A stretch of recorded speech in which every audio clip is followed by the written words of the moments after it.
The DNA says is Julius Jones's. It excludes Christopher Jordan's, and it was found on the bandana, wrapped around the murder weapon, in his house, in his crawl space, with the ammunition.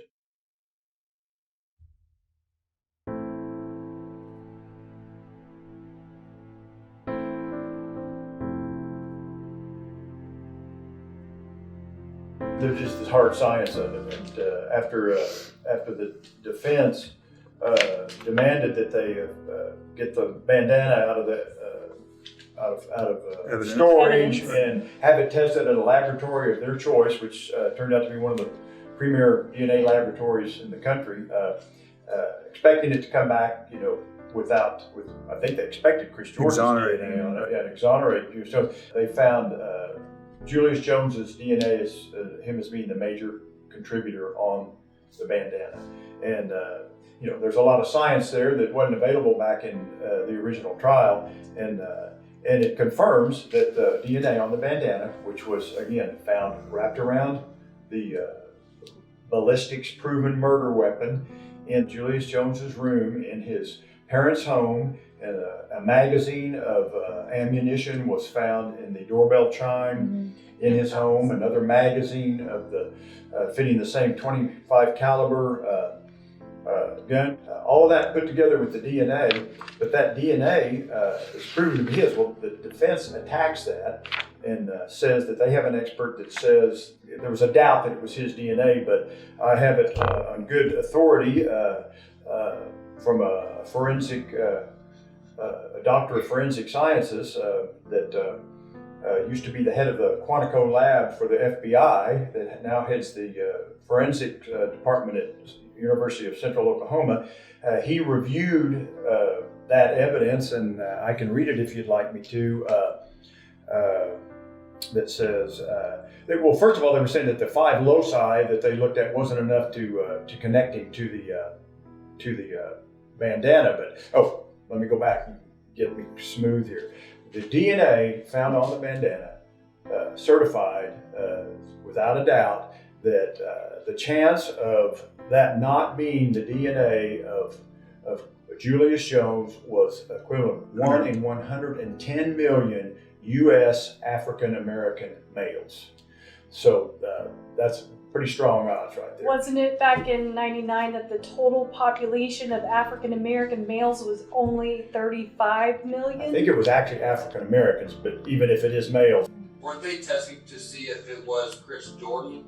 Chris Jordan's DNA was excluded. They had a full sample of Christopher Jordan's DNA. They had a full sample of Julius Jones' DNA. They compared it against the DNA found on the bandana. It excluded Jordan and confirmed that Julius Jones was the major contributor. Good clarification. Okay. And the defense had tried to say, in fact, during the commutation hearing, the lawyer for Julius Jones says determining whether it goes into CODIS. There's five different factors versus the 7 is what they were contesting. Dwight Adams's response was, it should be noted in this case that this case has nothing to do with CODIS, which is the FBI's combined DNA index system, or the requirements necessary to upload a profile into CODIS. That's what they were contesting. CODIS requires a minimum of 8 loci for upload of evidence. That requirement has no bearing on the facts of this case. This case was a direct comparison of DNA recovered from a bandana to multiple individuals suspected of having contact with the bandana. And they're talking about Jordan and Jones, which they have full profiles of.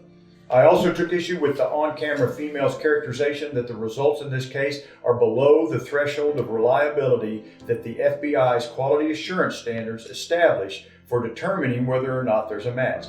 That statement is false. The FBI's quality assurance standards do not set such a standard.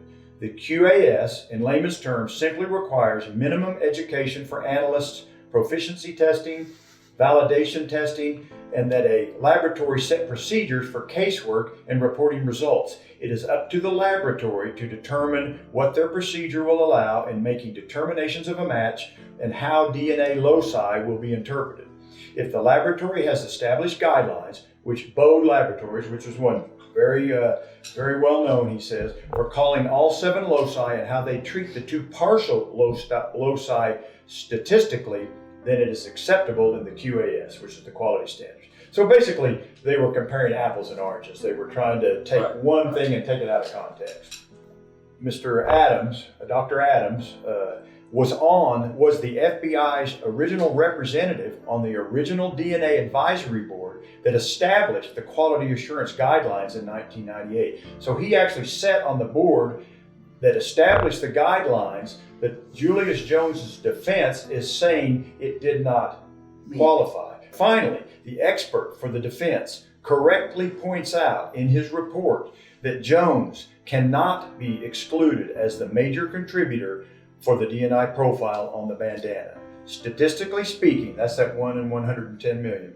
Statistically speaking, a 5 loci interpretation or 7 loci interpretation are both very rare events.